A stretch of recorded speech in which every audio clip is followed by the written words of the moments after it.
when you could name drop French Montana and the Kardashians, that's I mean that's like yeah, no big deal. We're just hanging with the Kardashians and French Montana.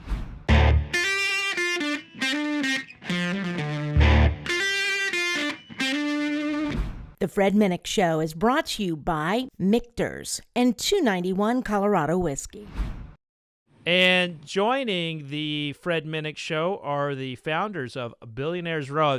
You know, as a big Kentucky Derby fan, I'm obviously in love with Millionaires Row. So when I hear Billionaires Row, I'm like, all right. And those are the founders are William Benson and Patrick Ductant. Thanks for joining the show, gentlemen. Thank you for having us. Now let's take a. Now, when you all came out, you came out with a champagne, and you came out with a brandy, and you know I have to tell you, gentlemen, you don't see a lot of like new like beverage companies have that 1-2 punch. What was the strategy behind coming out with a champagne and brandy back to back? I think Scotty, you want to jump in, or you want me to? Definitely feel free. Sure. I think with just the success of Billionaires Row in general, I think that we saw a void in the marketplace. Mm-hmm. We also saw that the sales of Brown by 2024 are going to be probably leading in all spirits categories. So, and we also saw that there was a specific demographic that was consuming that product, and they looked a lot like me and Patrick. And you know, coming from where we come from, you know, we do know just growing up in the struggle, there were liquor stores on our corners. There were certain things that affected our community. Mm-hmm.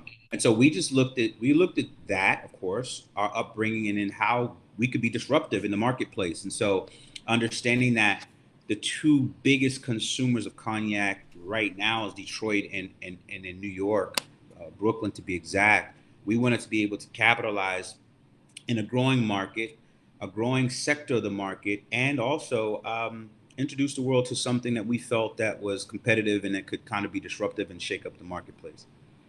Well, I'll tell you what, like you all have you're launching in the middle of a pandemic.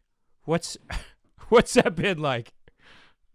I think for us, it was, for most companies, it's a definite turning point. For us, it was a success.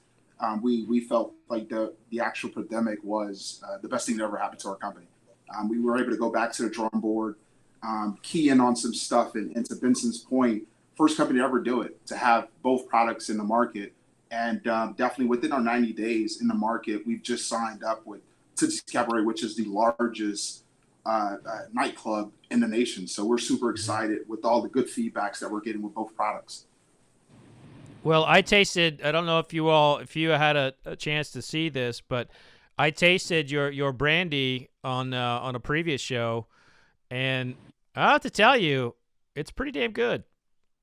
It's pretty damn good. Thank you. And let's go ahead. Let's talk a little bit about doing a brandy versus, like, you know, bourbon so hot, and then you have like rum kind of goes back and forth.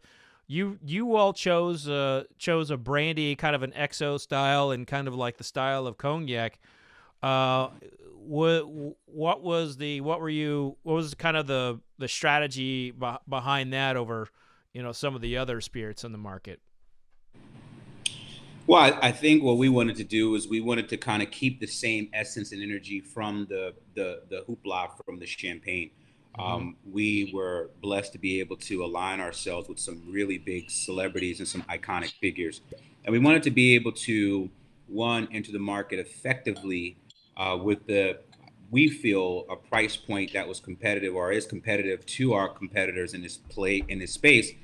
But one of the big narratives that we push is we don't sell cognac and we don't sell champagne. We sell a lifestyle and an experience. And I think that's what separates us from most brands, is that we focus on the experience that we give the consumer. Even if you are home by yourself and you're enjoying this cognac, your experience, and I can see it right now on your face, it takes you places. And that's what we want to do with our consumers. We want to take them places, and I think we're doing a great job at it. Well, this is my favorite cocktail, and I don't think my listeners even know this because I'm always just doing straight tasting notes. But my favorite cocktail is the Sidecar. And when I taste this brandy, I go back to sitting in Petruccian Paris and Bellagio, having a Sidecar with my wife. You know. Nice, very nice. So you're in some nightclubs. Do you all have like a couple signature cocktails that you like to do with the brandy? Yeah, so we were fortunate to have one of the top leading restaurants, which is Prime 112. We did Art Basel about 2 years back, and the actual bartenders that was actually a bartender at Prime 112, been there for 15 years. And she designed our cocktail, which is 12th and Ocean. We do have a cocktail that's called the Presidential. Both cocktails are wonderful. We can't wait to definitely share that particular recipe, to have some of your listeners definitely chime in on definitely. So both of you all have a really incredible backgrounds, and you come from the investment side of the world. You come from like high level marketing, and I read in one of your interviews about like how many things happen after 6 o'clock, and that you're always like taking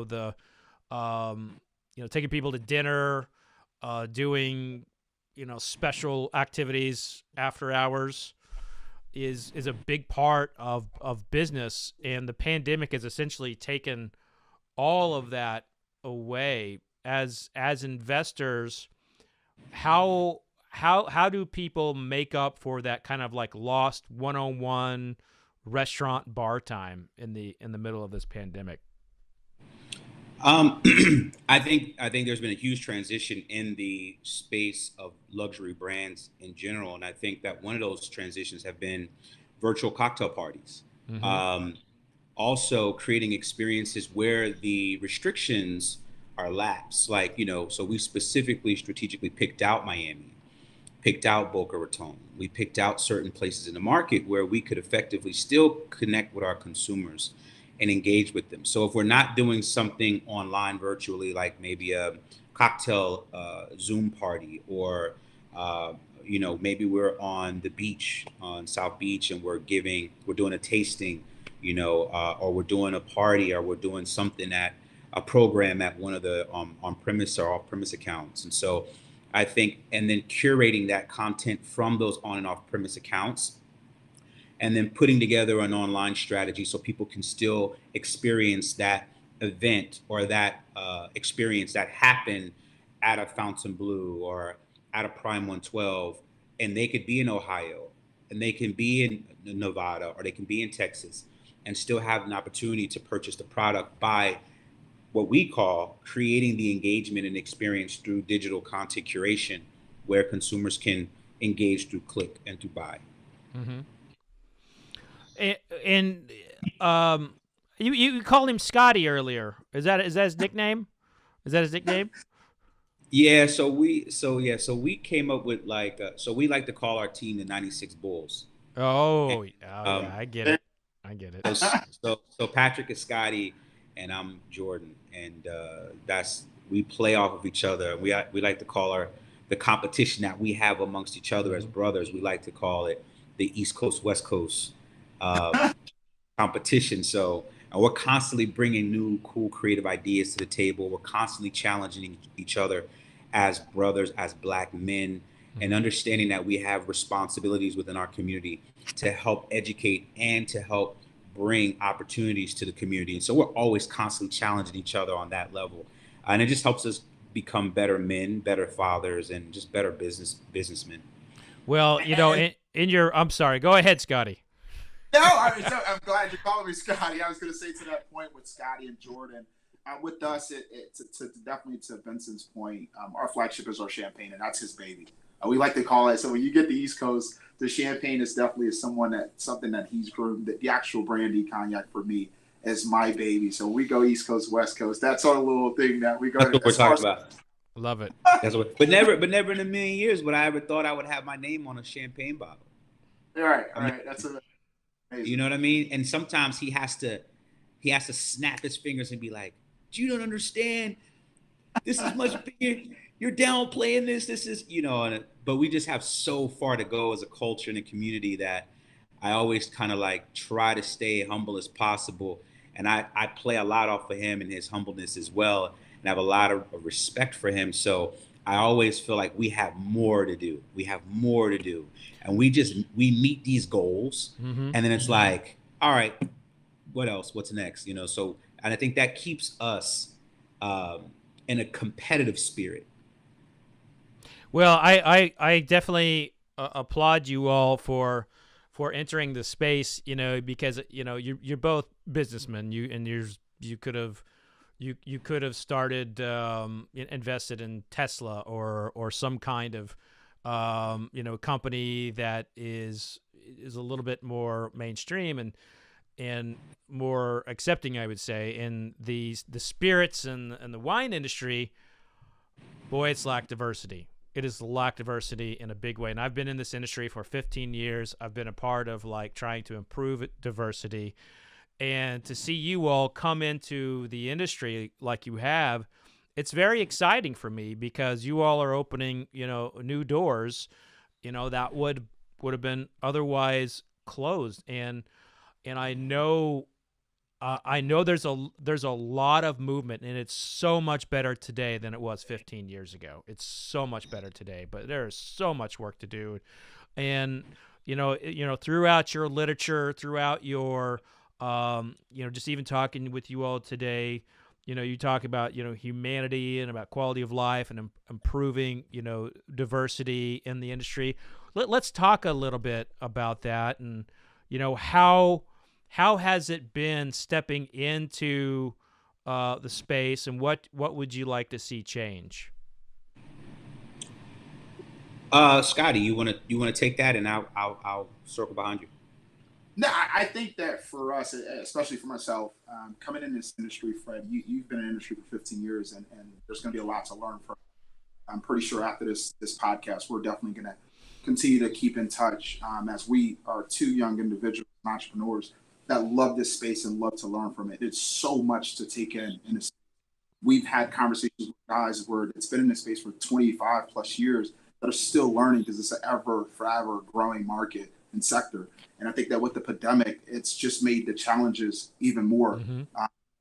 You see beer sales are down, but the actual champagne sales are at a certain peak, but it's going back up. And in the actual cognac, brandy sector and bourbon, it's going up. So we're looking at those numbers, and I'm pretty sure it's new, and it's a new challenge for most of us, especially guys like in the industry.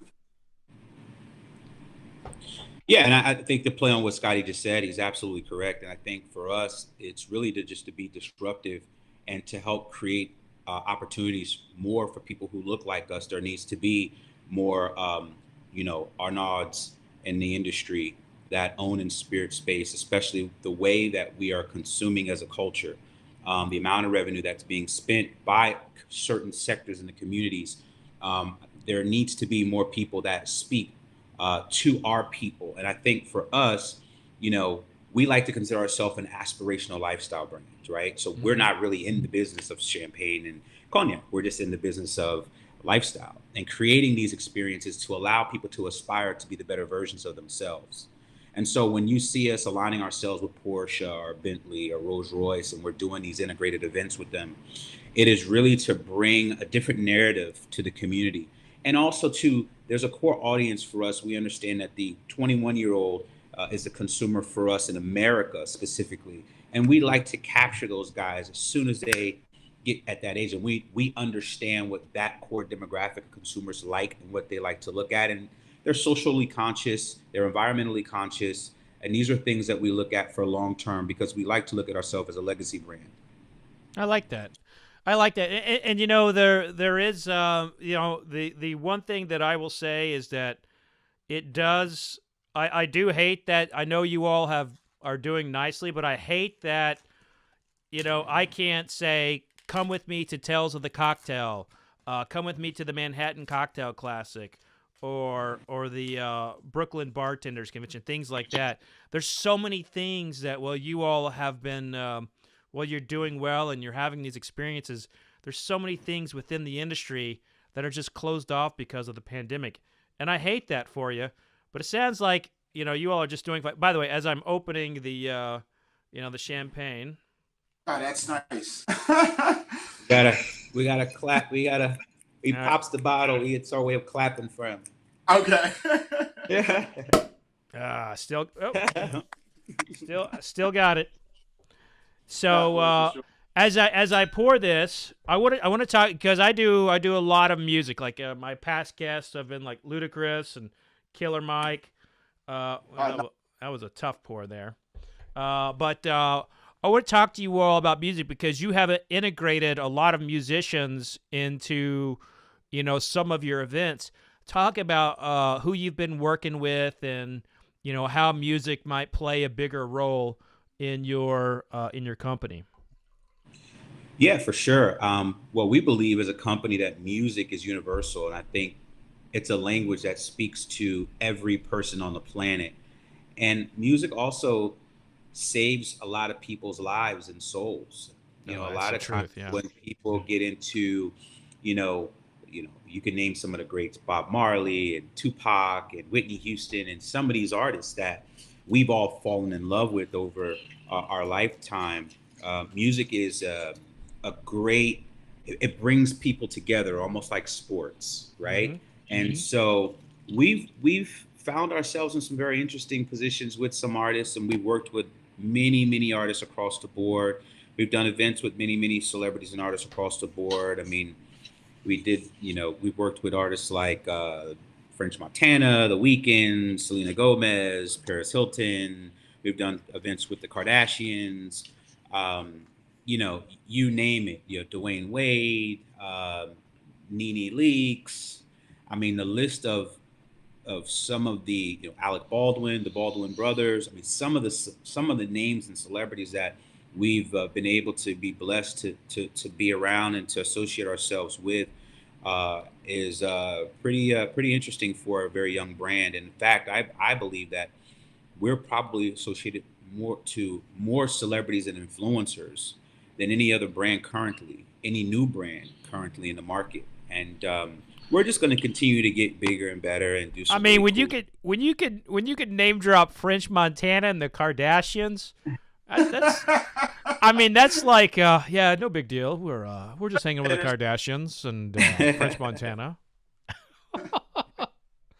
Nah, but Fred, also too, for my point in music, I think that this is what this company is about. It's about bringing people together and having them enjoy their experience. I think that both William and I are big music genre, and I think that we're open to a bunch of music, and I think that we're not tuned in to just one demographic of certain music or genre. So I think that it speaks to what we build as a company. All right, so who's your favorite artist, your favorite new artist right now? I'll let Jordan. My favorite new artist? Currently? Yeah, so let's say, they've hit the scene the last couple years. I would say I like Davies. I like Young Paris. I like there's a lot of underground talent, and as I'm my ear goes very far when it comes to music, and so I'm very universal in that space. But I think those are right now on my deck. I'm playing Davies. I'm playing French Montana, these guys, Drake, of course, so those are my new and old. I think for a new one, it'd be Lil Baby for me. I think he's been the hottest. Yeah. You have to kind of give him credit, and I think he's been doing a phenomenal job, and I think he's going to be a promising kid for sure. Yeah. One I'll throw at you to check out. He just did something with French Montana. Jack Harlow from Louisville. We like Jack. We were listening to Jack on New Year's Day. Actually. Oh, nice. Route 44. I know the title of the song. Awesome. But he's a big Spirits fan and Kentucky kid. Yeah, he's a Kentucky boy, and we don't get a lot of musical talent, out there, at least in that genre. Nah, I honestly think he's literally surprising. Jordan actually put me onto him. I was listening to him on New Year's, but I think he has a promising career for sure. He's Yeah. super. I mean, He he reminds like. me of like a Logic, Oh wow. Yeah, that's big. Wow. which is big. You know, I just, you see these young guys come up, and you always like, come on, man, stay with it. Follow, stay with it. Don't go down the wrong path. You get nervous. Yeah, You get especially the nervous. ones that are talented. Well, it's a very short career, lived career, and then only a very few get that 10, 20 year, or a lifetime Yeah. run. I look at like Run the Jewels, and I'm friends with Killer Mike, and just seeing like what he's doing, what he's been able to do over his career, and it's just amazing. When you get that kind of longevity. Yeah, Killer Mike is more like so underground to me, more underground, but he is a legend in the South. I mean, you can't really mention him without not mentioning like David Banner or Outkast, those guys. And so those guys are, we're all Southern boys, so those guys are iconic, and we grew up on those guys. Can you believe Outkast is considered old school now? I mean, I know, right? Ask a 16-year-old if they ever heard of Outkast. They'll be like, no, but we heard a little Yachty. Oh man! So Jordan, tell me about this blend. I know it's got some Chardonnay in it. What is this? This is, by the way, it's the bubbles are still going, and this is this is some good action there, and I want to eat some oysters with this. I want some oysters with this right now. Absolutely. So what you're looking at 20% Pinot Noir, about 64% of Chardonnay, and about 16% of Pinot Noir. So that is the makeup of this elegant rosé, Premier Krug, and we like to call this our baby. And from this, obviously, is our flagship product, but I think that the world's going to enjoy this one. I think we're on to something. Yeah, so this is really coming down to me like it's breaking down to being like very fruity, very like very crisp, and it's there was a time now I'm known more for spirits, but in an early point in my career, 2008 to 2012, I was really focused a lot on wine, and I spent a ton of time studying grower champagne. And it reminds me of some of those. So, like, this is, definitely delicious. Now, this is available nationwide? Yeah, so this is available through reservebar.com and also on billionairesrow.com. We will be on the first activating new online retailers to tackle the pandemic, right? Mm-hmm. So our new strategy is really to focus the bulk of our sales online through your wine.coms, your reservebars.coms, okay, your etc. And, just continue creating amazing experiences and content to continue driving sales. And then hopefully praying that we get through this and that everyone gets their vaccinations and we can all go back to a normal life. Yeah, I mean, I feel like, every category is hurt by it not having events, but I feel like champagne is crushed because this is what we break out for a celebration. It's what we break out when we're, getting together with family, and it's put a real dent in my wife's morning cocktails, because she loves having a little fizz in the morning on vacation anyway. So, well, go ahead. It's a little bit better when you're able to drive up the block and have it at your Ritz-Carlton or a nice restaurant or something like that, rather than sometimes doing it in your living room or in your kitchen. The experience is a little different. And now I just did. You might have seen me pouring. I just poured the brandy in with the champagne. Now there's a classic cocktail in bourbon called the Seelbach. It's very similar to that, But honestly, there's a lot of flavor congruities between the two. Let's go in, see how it is. Oh damn! Oh, that's good. I love it. Love it. Now, do you all have the champagne and brandy on you right now? Can you all make this little? Can you make an improv cocktail for me? See what you think. That's on the spot. I would have to go get Pop some bottles, Pat. I have the champagne over there, but it's the kind I have. It's in a glass vase. Oh, I don't want to do that to you. But yeah, this is really delicious. I'd like to actually throw some bitters in it, but I'm gonna play around with this. I think this has got some. That'll be neat. That'll be got some legs to it. Now, one of the things about like I definitely wanted to talk to you all was, you know, outside of the spirits industry. You know, we have a lot of people who listen to the show who are in business, and you know, they're looking for opportunities all the time, and you all are both like, you know, high level investors and both did, you know, have really storied careers with the things you've done. What are a few tips you can give people right now outside of following Elon Musk on Twitter about GameStop regarding, like, you know, how yeah, I know, what a story, right? But yeah, what are some tips you can give, like, people looking to make money in the market? Is there a place that they can invest in, you know, that they may not even think about? Like, maybe it's a spirits company, maybe it's a restaurant. I mean, I don't know. Do you have any tips to help people out there to? Yeah, absolutely. First, I think you should probably look at Billionaires Row, and I say that. The reason why I say that is because if you look at the market, there's really only 4 or 5 ways during this pandemic that you can actually make a ton of money and feel comfortable. And we like to think that adult beverages is one of those. It's a recession-proof market. You see the sales actually shoot up. Legislation has actually changed in every major city to accommodate consumers to purchase adult beverages.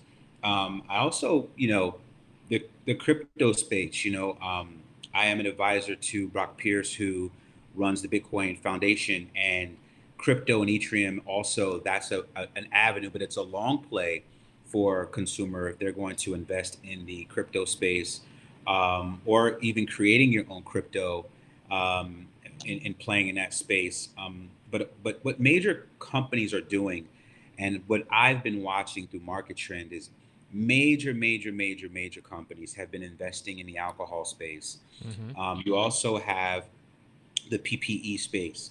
That is also another avenue where people have become wealthy overnight by selling gloves and selling masks and doing things that, you know, people have never been through this type of pandemic before. And so the industry shifted, and all the money pretty much in America went to preparing us to protect ourselves. And so you have that industry as well. And then you have the cannabis industry, which, you know, is now booming. And they say now is going to be a $20 billion industry in the private sector just for entrepreneurs by the year 2024. And last but not least, water. Like bottled water? Like water, yeah. So if you look at the global market, there is a water crisis that's happening all around the world. Let's take the Middle East, for example, which is a complete desert. Their water has to be shipped in. They have a high rate of diabetes, high rate of illness due to lack of purified water. South Africa, which has a huge water crisis. California also, which regulates how much water you can actually use at your home. And also, too, they've just taken water and put it on the market as a commodity. And so I'm watching certain things in the industry that are going to change, and water is going to be a big one, where, you know, you need it to survive, right? And so, and we are heavily invested in that space as well, and will be the next product that we release. In fact, you know, I'll give you a sneak peek here. It'll be the next product that we release, and this is Billionaires Row Water. which is, as you can see, pretty much already done and ready to go. Wow. But one thing really special about this product is that it is biodegradable. It is 100% renewable energy bottle. Most plastic, and we like to think that we're socially conscious, but most plastic doesn't dissolve for 250, 300 years. This actually dissolves in 4 years. The microbes inside the bottle allow it to completely dissolve itself. And so we're just in the R&D space, completing all of our research and development to make sure when we enter the market space, we know what we're talking about, we know what we're doing, but we're a very socially conscious brand. We understand what young people like and what they want. We're a cool brand. And so, if I were to give advice on some of the businesses that you would invest in or look to would be cannabis, would be water, energy, right? So biodegradable, renewable energy, water, crypto, and adult beverages. So taking care of the environment while getting a little happy. I like it. Yes. And I had to say something real quick to the consumers that are actually watching this, and you said something that touched most of us. We're going through a crisis, and that's one thing that we some of those listeners were in those shoes years ago, and we would like to have that message that you can do it. We'd like to inspire other guys to say, you can do anything in this world, and if we have to inspire anyone to do it, that's our mission and that's our core value as a company. Well, I love that, and I actually I can relate to that. In large part, I became a writer because my English teacher said I couldn't write, and since then I've written 7 books, and I'm a bestseller and a lot of stuff like that, and I think some of it is like, you all have like a desire, to help and push a socially conscious agenda, and we need more of that in the world right now. But now that your feet first into the spirits industry, you've got a Brandy. Do you have any other spirits on the horizon, or a beer or a wine, anything else in the beverage category? Well, we're going to hold some stuff very close. We're going to hold some stuff very close to us, but we are looking at some options. We've been approached by some very big houses, and for us it's conversation, but I think most importantly it is about the synergy. We're big on that, and if it's organic for us and that synergy fits, then we will take those steps, and I think we're in the right direction. We've got some surprises though for the world. Nice. Now I am curious about like how your products are coming together, because listen, I am a taster, I'm a critic, and I see people come and go, but you typically you have 2 home runs coming out here with the champagne and the Brandy, in my opinion. Who do you have tasting and selecting your stuff? Do you have a process there? Do you have a tasting panel, or how's that working? Yeah, I mean, we definitely go through that rigorous process where we have a trusted group of individuals that we take through that process, that we trust, that'll give us their opinion about what their thoughts are with the brand, and with the product.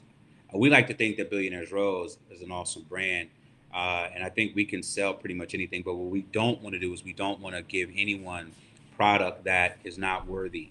Mm-hmm. I want my experience to be their experience, and my taste buds are very, very, very high, very unique, and I like a certain type of lifestyle, and so does Scotty. And so a lot of the times we play off of each other, but we do trust our back office, and we trust our confidants and our advisors.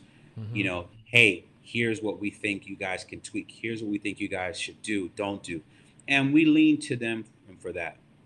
Well, I applaud you for that, because it's working. I'm sorry, Scotty, I didn't mean to interrupt you there. No, I was going to say for me, I'm a customer service driven guy. So we listen to our customers. They're always going to be right. They're the ones that are going to keep our company and enjoy this journey with us when it comes to experience. So for us, it's always listening to the customers as well too, and getting their feedback. And we've been getting a lot of positive feedback. We feel good about it. Yeah, like I said, there's a lot of new companies that talk the talk, but their product sucks, and that's definitely not the case with you all. And it's the champagne. The champagne's excellent, but to me the brandy and the champagne together. I'm telling you all, you're missing on this beautiful like marriage. It's like it's really really nice. I wanna play with this. I want to send you a couple of recipes. I'm just gonna play with this at home and come up with some ideas. But gentlemen, it's been an absolute pleasure to have you on the show, and I think that you all add an incredible element, moving forward to the spirits industry, and I cannot wait for you to be able to come to a spirits industry conference where you can tell your story. But you're crushing it as it is. Not that you need the spirits industry support, but it would be very exciting to see you at Tales of the Cocktail telling your story, or one of the other spirits conventions. Fred, if it's an invitation, we're there. You've got an open invitation for me any time. Definitely, we'll be there. I really appreciate you for having us on your platform, and we just want to let everyone who's listening in that you guys can follow us on social media at Billionaires Row, Twitter, Instagram, all the same, Billionaires Row. You can go to billionairesrow.com to purchase the product, reservebar.com to purchase the product. If you guys have any questions, feel free to DM us, drop us a line, and email any questions that you have in the world. If we can answer, we can. If we don't, we'll guide you to our lawyers, whatever the case may be. But we're really thankful, Fred, for you having us here on this platform. It's a huge platform, and it's an honor for us. And so thank you so much for having us. Oh, it's my pleasure. Last question for you. Since you brought up Jordan, is Jordan better than LeBron? Jordan is better than LeBron. Thank you. I would agree. Thank you. And on that note, we have a trifecta here. We have an agreement of 3 that Jordan is better than LeBron. Better than LeBron. The emails I will get from that comment. I went on a cruise. Thank you guys for sure. It was nice to have. Absolutely. Hang tight as I kind of cut it off here. The recording will end now.